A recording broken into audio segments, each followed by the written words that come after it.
오늘은 우리 새로운 곳에서 새롭게 드리는 첫 예배입니다.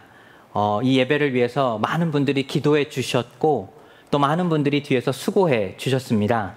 주중에 나와 어떻게 예배를 드려야 하나 목사님 가정과 저희 가정이 함께 고민하기도 해봤고 우리가 어떻게 이곳에서 잘 예배를 드려서 이곳이 주님의 복음이 잘 선포될 수 있을까 그런 고민도 해봤습니다. 이런 여러 가지 고민 끝에 오늘 첫 예배를 드리게 되었는데 너무 마음에 큰 감격이 듭니다. 우리 이 시간 이곳에서 드리는 이 예배가 우리가 하나님 앞에 드리는 우리의 예배가 아닌 하나님께서 영광 받으시는 귀한 예배 되기를 간절히 소망하고 축복합니다. 여러분에게 한 가지 이야기를 해드리겠습니다. 얼마 전에 이 사우스캐롤라이나에서 한 고등학교에서 이 우드먼트 그 고등학교에서 졸업식을 한 그 연설이 화제가 되었습니다. 보통 미국에서는 고등학교를 졸업할 때 학교에서 이 수석으로 졸업한 학생이 짧게 연설을 하게 됩니다. 그래서 이 연설을 한 학생의 이름이 리디아 오웬스라고 하는 학생인데 이 학생이 굉장히 특별한 연설을 했어요. 보통 학교의 졸업식 때 연설하면 내가 열심히 노력했어요. 내 성적이 이렇게 잘 나왔어요. 뭐 이런저런 이야기를 할 수 있었을 텐데 이 리디아가 한 이야기가 굉장히 특별했습니다. 왜 그런가 하면 이 리디아가 자신의 신앙 고백, 간증을 했기 때문입니다. 예수님의 이름을 영광 올린다고 말을 하였고 하나님께 모든 걸 감사한다라고 말을 하게 되었습니다. 어떻게 보면 조금 학교 안에서 문제가 될 수도 있는 상황일 수 있죠. 요새는 그렇게 자신의 신앙에 관하여 공식적으로 퍼블릭하게 이야기하는 것이 쉬운 일이 아닙니다. 그런데 우려와는 달리 많은 학생들이 크게 박수를 보내주었고 또 지역의 방송들이 이 리디아를 인터뷰하기도 했습니다. 근데 리디아가 이런 이야기를 했어요. 나는 나의 신앙의 교육을 얼마 전에 돌아가신 어머니를 통해서 배우게 되었습니다. 어렸을 때부터 나를 위해 기도해 주신 어머니, 또 이제는 돌아가셨지만 이 졸업식을 누구보다 기뻐하실 그 어머니를 생각하며 이 연설을 준비하게 되었습니다. 그 이야기를 듣는데 저도 큰 감동이 되었습니다. 그리고 한편으로는 나도 배울 점이 있다라는 생각도 하게 되었습니다. 여러분, 누군가 앞에서 내가 노력해서 이뤄낸 것을 이야기하는 것, 우리 다 원치 않지 않습니까? 내가 이만큼 노력해서 이만큼 성공했어. 이렇게 좋은 학교를 졸업했어. 이런 말을 하고 싶은 것, 우리 인간의 연약한 마음이죠. 하지만 그 모든 것이 하나님의 은혜이고 하나님께 영광을 돌린다고 말하는 것 자체가 결코 쉬운 일이 아니라는 것입니다. 사랑하는 여러분, 우리가 지금 이 자리까지 오기까지, 이곳에서 예배를 드리기까지 지난 몇 년의 삶을 한번 생각해 봤습니다. 카페 2층에서 우리 김재민 장로님, 김영희 권사님, 박신영 권사님, 김광욱 지사님, 우리 이렇게 몇 명이서 예배를 드릴 때가 있었죠. 또 비가 오는 날에는 비가 새는 지하에서 예배를 드리기도 했습니다. 여러 가지의 상황들을 지나갔고 여러 번 예배의 시간도 바뀌게 되었습니다. 하지만 그 모든 것이 지금 이 자리까지 인도해 주신 하나님의 은혜임을 깨닫는 것이 굉장히 특별한 은혜라는 사실입니다. 잃어버리면 그 무엇도 다 하나님의 은혜가 아니고 내가 이뤄낸 것 같지만 하나님께서 어느 것 하나 우리를 놔주지 아니하시고 우리를 끝까지 잡아주셨다는 사실을 기억할 수 있다면 지금 이 순간도 하나님 앞에 가장 감사하고 은혜로운 순간이 될 수 있다는 사실입니다. 여러분을 축복하여 드립니다. 여러분 인생의 여러 여정을 거쳐서 지금 이 자리까지 오시게 되었죠. 좋을 때도 있었고 또 좋지 않을 때도 있었죠. 슬플 때도 있었고 기쁠 때도 있었을 것입니다. 하지만 그 모든 순간순간이 하나님의 은혜임을 깨닫는다면 지금 내가 서 있는 이 자리, 이 순간이 바로 하나님께서 함께 하시는 순간임을 깨닫게 된다면 지금 이 순간 가장 감사하고 은혜로운 사람이 될 수 있다는 사실을 깨달으시기를 바랍니다. 우리는 계속해서 사도행전의 말씀을 나누고 있습니다. 여러분 사도행전 1장 8절 지금쯤 되면 좀 외우셔야죠. 그래서 제가 몇몇 단어를 빼놨는데 우리 같이 한번 단어를 넣어서 한번 읽어볼까요? 오직 성령이 너희에게 임하시면 너희가 권능을 받고 예루살렘과 온 유대와 사마리아와 땅끝까지 이르러 내 증인이 되리라. 아멘. 여러분 이 말씀을 믿으십니까? 사도행전은 이 말씀 그대로 이루어지는 역사가 기록된 책입니다. 성령이 임하게 되었고 이제 제자들이 이 성령의 능력을 힘입어 예루살렘과 유대와 사마리아 땅끝까지 복음을 전하는 내용이 이 사도행전의 내용입니다. 또 사도행전을 특별한 인물 2명을 뽑아 전반부와 후반부로 나눌 수 있다고 말씀을 드렸죠. 전반부는 사도 베드로라면 후반부는 사도 바울입니다. 그리고 그 중간을 이어주는 사람이 바로 스데반 집사이죠. 우리가 이 부분을 집중해서 읽게 되면 사도행전이 조금 더 쉽게 우리에게 와닿을 수 있습니다. 사도행전의 대표적인 9가지의 명설교를 뽑아서 우리는 같이 말씀을 나누고 있는데 오늘은 솔로몬 행각 설교 마무리 2번째 말씀을 나누려고 합니다. 그런데 오늘의 이 말씀을 먼저 나누기 전에 우리 지난번에 나눴던 말씀을 조금 잠깐 생각해 봐야 합니다. 사도행전 3장 8절의 말씀인데 여러분 베드로와 요한이 이제는 미문을 지나 성전에 들어가려고 하는 그 순간 태어나면서부터 안진뱅이였던 사람을 만나게 되죠. 그리고 그 사람을 일으켜 세우게 됩니다. 그때 그 다음에 일어나는 이 성경 구절이 사도행전 3장 8절의 말씀인데 우리 이 구절의 말씀 같이 한번 읽어보겠습니다. 뛰어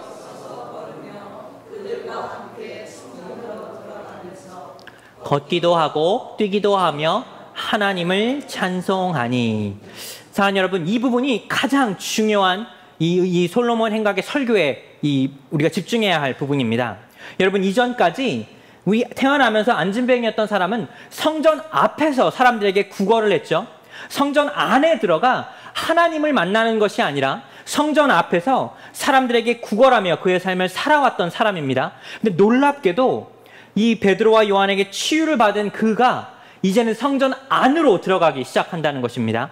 성전 밖에서 살고 있었던 사람이 이제는 성전 안으로 들어와 하나님을 찬송하며 찬양하기 시작했다는 사실입니다. 여러분, 오늘날 교회 안에서도 아직까지 성전 밖에 있는 교인들이 많이 있습니다. 내가 교회에 다니지만 예배를 드리지만 성전 안으로 들어와 하나님을 만나는 것이 아니라 아직까지 하나님을 만나지 못하는 수많은 사람들이 있는데 그 사람들이 이제는 하나님을 만나고 그의 삶이 변화되기 시작한다면 드디어 성전 안으로 들어와 하나님을 찬양하기 시작한다는 사실입니다. 이 부분을 잘 기억해야 하며 우리 삶에 이런 변화를 따라 나아갈 수 있어야 합니다. 이 사건이 벌어지게 되었을 때 이 안진뱅이였던 사람이 일어나서 성전 안으로 들어오게 되었을 때 사도행전 3장 11절의 말씀을 보시면 사람들의 반응이 있습니다. 우리 반응의 말씀도 같이 한번 읽어보겠습니다. 나은 사람이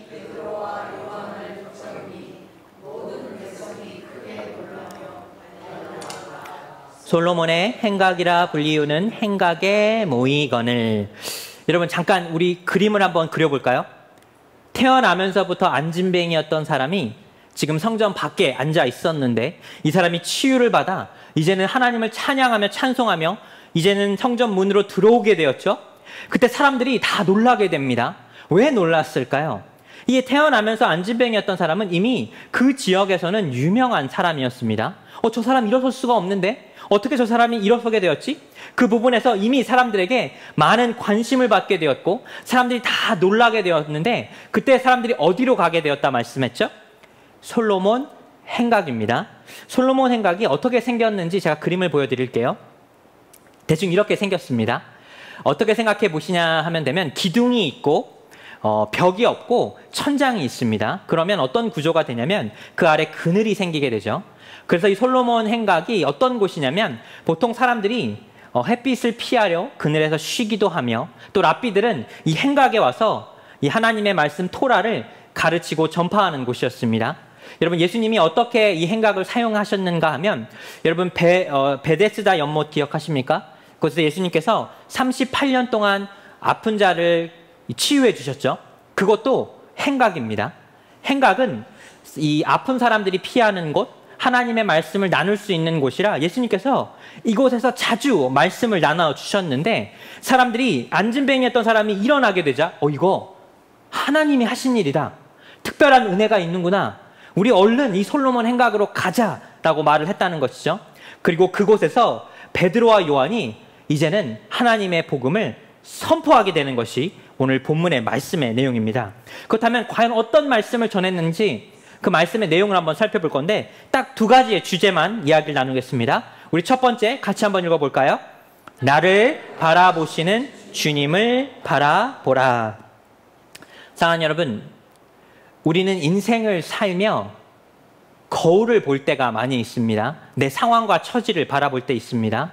아, 내가 지금 얼만큼 더 노력해야 더 나은 삶을 살 수 있을까 고민하고 생각하게 되죠. 그런데 나를 바라볼 때 우리가 한 가지를 놓치게 되는데 바로 내가 내 자신을 바라보는 그 순간 나를 바라보시는 하나님을 바라보지 못한다는 사실이죠. 사도행전 3장 12절의 말씀 같이 한번 읽어보겠습니다. 베드로가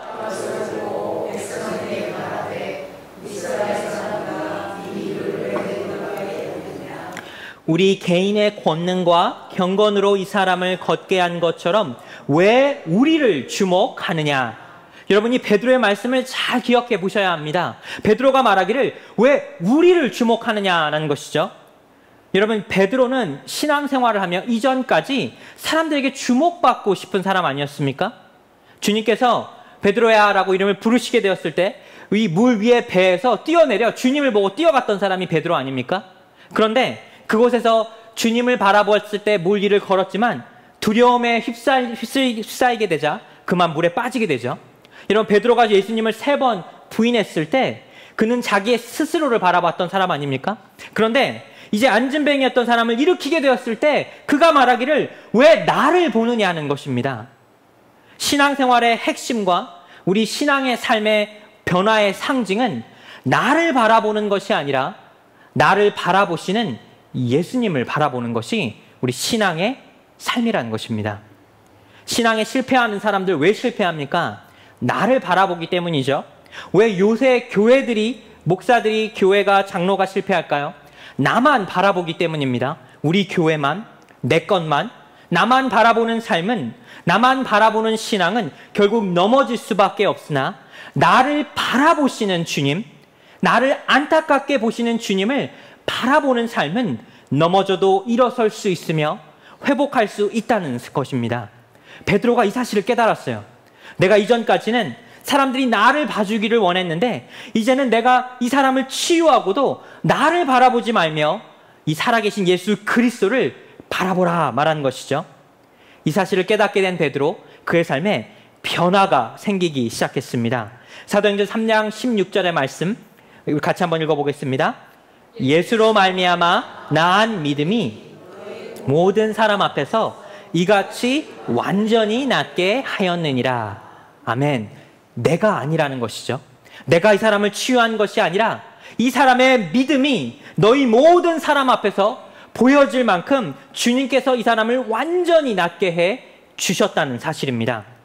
여러분을 축복하여 드립니다. 어떠한 삶의 여정 가운데 있으시더라도 여러분의 삶을 바라보는 것이 아니라 여러분을 바라보시는 예수님을 바라보실 수 있는 여러분의 삶이 되시기를 축복하여 드립니다. 생각해 보니까 우리는 정반대로 하고 있더라고요. 여러분, 인생의 행복한 순간을 지나가시는 사람들 하나님 잘 바라보지 못해요. 나를 보게 되죠. 아, 내가 노력해서 이만큼 이뤘어. 내가 기도해서 이만큼 된 거야. 아, 이제 내 성공이 이 모든 것을 이룬 거야. 그런데 참 우리 삶이 신기한 것이 불행의 순간에 우리는 하나님을 찾기 시작합니다. 하나님, 제발 도와주세요. 하나님, 제발 나 좀 바라봐 주세요. 그런데 변화된 베드로는 이제는 이 사실을 깨닫게 되었죠. 나를 바라보시는 주님을 바라보기 시작했다는 것입니다. 두 번째로 우리가 깨달을 수 있는 것, 우리 같이 한번 읽어보겠습니다. 주님 안에서 편히 쉬리라. 여러분에게 한 가지 조금 잘 생각해 보지 못했던 부분을 좀 말씀드릴게요. 여러분, 우리 모두는 다 주님 안에서 쉼을 얻어야 합니다. 쉬어야 해요. 여러분, 교회에 오시면 일하려 하시죠? 내가 뭔가 할 게 없나? 좌우 앞뒤를 살펴보고 열심히 일을 하려고 하시는데 사실 주님 안에서 우리 모두는 잘 쉬어야 합니다. 제가 아직까지 기억나는 것이 한국에서 초등학교, 중학교 그때 기억나는 것 여러분도 기억하십니까 혹시? 한국에서는 원래 주 5일제가 아니라 주 6일제였습니다. 이게 무슨 말인가 하면 토요일 날에도 일을 했고 저도 중학교 때 토요일 날도 학교에 갔어요. 학교에 가서 뭐 특별 활동을 하던 뭐 오후 12시면 끝이 났지만 여러분 한국은 원래 주 6일제였죠. 그 6일 동안 학교를 가고 일을 하게 되었습니다. 그런데 사실 이전부터 미국, 프랑스, 독일, 일본은 주 5일제로 그들의 삶을 이미 변화시켰죠.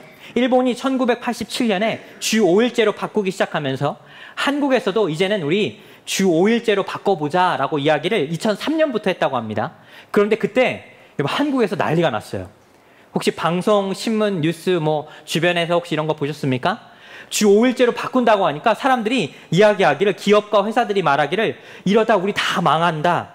경제가 나빠지고 또 회사나 공장들은 문을 닫고 나라가 망할 거야 라고 말한 것이 바로 주 5일제로 시작하자라고 말한 그 순간부터 발생했다는 것이죠. 아니 6일 일하다가 5일 일하면 난 돈도 잘 못 벌 것이고 회사는 다 문 닫을 거야. 학생들은 공부를 안 할 거야. 이런 이야기가 2003년부터 한국에선 있었다는 것이죠. 그래서 사람들이 하도 이 반대와 저항이 심해서 이 주 5일제로 바꾸는데 8년이 걸렸대요. 바로 바꾸질 못하고 8년 동안 점진적으로 바꿨다고 합니다. 그리고 여러분 지금 2023년이죠. 그 지난날에 20여 년에 거의 가까운 그 시간 동안 그러면 세상이 어떻게 바뀌었을까요? 한국이 어떻게 바뀌었을까요? 여러분 주 5일제가 돼서 한국의 경제가 망했습니까? 정그 반대의 사건이 일어났죠. 오히려 어떤 일이 발생하는가 하면 5일 동안 일하니까 사람들이 주말에는 밖에 나아가 가족들과 시간을 보내고 경제활동을 더 활발하게 했다고 합니다. 그리고 6일에서 5일로 바뀌니까 더 많은 사람들이 일자리를 찾아야 되죠. 그리고 일자리가 267만 개가 늘었다고 합니다. 즉 생각해 보니까 일을 하루 덜 하면 망할 것 같았는데 결론적으로는 오히려 주 5일제가 되면서 경제가 더 활발하게 되었고 일자리가 더 늘어나게 되었다는 것입니다. 무슨 이야기일까요? 여러분, 일할 때 일하더라도 쉴 때는 쉬어야 합니다. 우리 한국 사람들의 특징이 무엇인지 아십니까? 정말 열심히 일합니다. 한국 교회도 열심히 사역합니다. 근데 너무나 열심히 일하고 너무나 열심히 사역을 하다 보니까 이 쉼에 대한 개념을 잃어버리게 돼요. 쉬어야 더 일을 잘할 수 있는데 쉬지 않고 일을 하다 보면 금방 지칠 수밖에 없다는 것이죠. 여러분 요새 우리 젊은 친구들이 맨하탄이나 회사에서 일을 구하게 될 때 요새는 주 4일제가 있다고 합니다. 일주일에 4일만 일하면 된대요. 그리고 이 재택근무, 학교에 회사에 출근하지 않고 집에서 일하는 거를 굉장히 선호한대요. 이게 무슨 이야기인가 하면 시간이 지나면 지날수록 일을 하는 시간보다 쉬는 시간이 더 중요하게 여겨지게 된다는 사실이죠. 사랑하는 여러분, 일할 때 일하더라도 우리가 계속해서 일하면 더 많은 것을 할 것 같지만 쉴 때 잘 쉬어줘야 더 능률적으로 더 좋은 결과를 얻어낼 수 있다는 것입니다. 여러분에게 말씀드리고 싶은 것은 교회는 주님 안에서 쉼을 얻는 공간과 예배와 친교와 사역입니다. 여러분 교회 와서 일하지 마세요. 여러분 교회 와서 일하면서 스트레스 받지 않으시기를 축복하여 드립니다. 왜 나만 일하는가? 왜 저 사람은 놀고 있는가? 그렇게 생각하는 것이 아니라 주님 안에서 쉼을 발견해야 한다는 사실이죠. 창세기 2장 1절부터 3절의 말씀을 제가 조금 축약해서 말씀을 가져왔는데 우리 이 구절의 말씀 같이 한번 읽어보겠습니다. 하나님의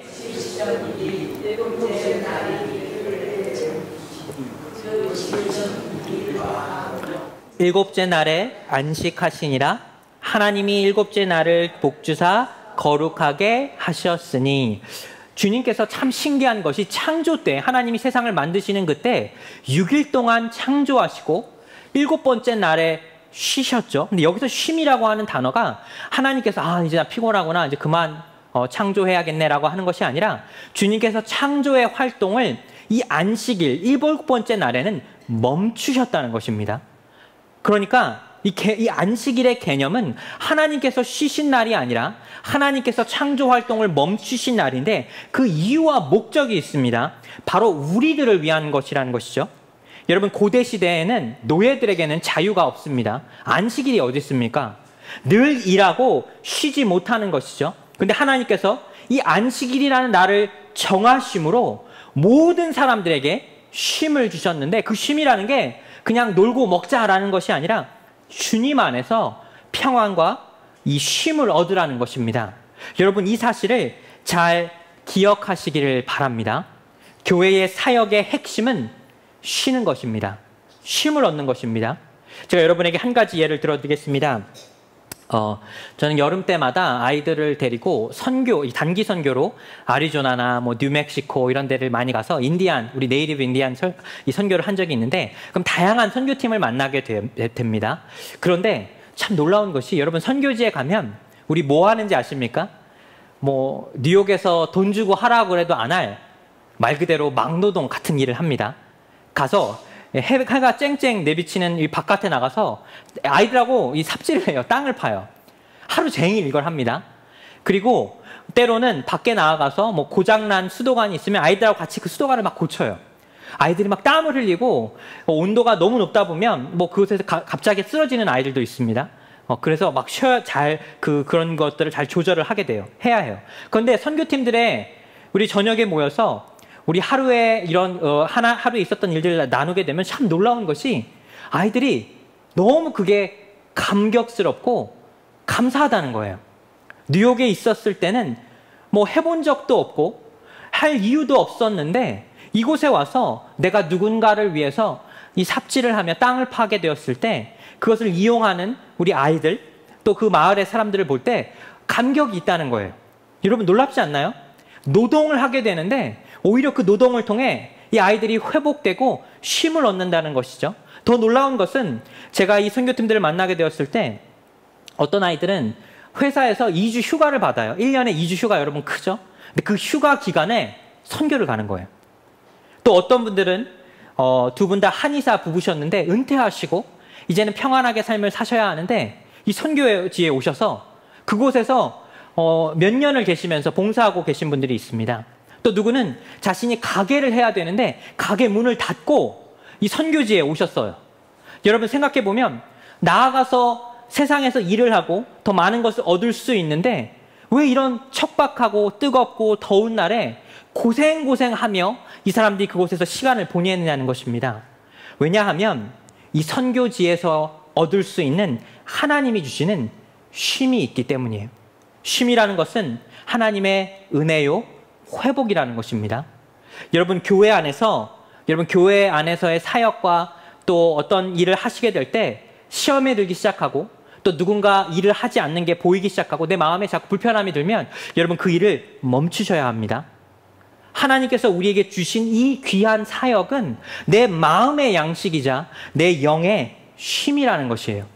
남이 나를 보든 나는 이 일을 하며 기쁘고 감사합니다. 쉼을 얻습니다. 그런데 그걸 잃어버리게 되면 그 순간부터 불편하기 시작합니다. 주변을 살펴보기 시작할 수밖에 없다는 것이죠. 사도행전 3장 19절과 20절의 말씀 같이 한번 읽어보겠습니다. 그러므로 여러분은 그러면 주께로부터 편히 쉴 때가 올 것이며 주께서는 보내실 것입니다. 아멘. 이 새 번역의 말씀을 가지고 왔는데 이게 조금 더 우리에게 와닿아서 편히 쉴 때가 온다고 했습니다. 즉 우리 모든 신앙의 삶은 주님 안에서 편히 쉼을 얻는 것입니다. 여러분, 교회 지난주에 몇 주 동안 더운 날 이곳에 와서 막 이것저것 세팅도 해보고 오디오도 만져보고 조명도 만져보면서 너무 감사하고 감격이 되더라고요. 주님 안에서 쉼을 얻기 때문입니다. 여러분, 이 예배의 시간에 왜 오십니까? 주님이 주시는, 여러분에게 주시는 귀한 쉼이 있기 때문입니다. 교회는 쉼을 주는 곳, 뉴욕 주소망교회의 모든 사역은 여러분이 그곳에서 편안함과 쉼을 얻으시는 사역이 되시기를 간절히 축복하여 드립니다. 근데 이것을 이루기 위해서 딱 한 가지가 있죠. 회개하고 돌아와 죄 씻음을 받으라는 것입니다. 즉 오늘 이 설교의 명설교의 핵심은 우리 모두가 다 우리의 마음을 돌이켜 죄 씻음을 받아야만 쉼을 얻을 수 있다는 것이죠. 사랑하는 여러분, 우리 삶의 가장 중요한 이 사실을 깨달으시기를 바랍니다. 여러분의 삶은 지금 어디에 있으십니까? 아직도 안진뱅이와 같이 이 성전 밖에서 주님을 찾고 계십니까? 이제는 성전 안으로 들어와 여러분에게 쉼을 주시는 주님을 만나시기를 축복하여 드립니다. 이곳에서 드리는 우리의 첫 예배가 단순히 교회에 와서 드리는 예배가 아닌 여러분의 삶에 귀한 쉼을 제공하는 그런 귀한 예배 되기를 간절히 소망합니다. 우리가 이 사실을 기억하여 세상 속에 예수 그리스도께서 주시는 쉼을 얻으시는 여러분과 제가 되기를 간절히 소망합니다. 기도하겠습니다.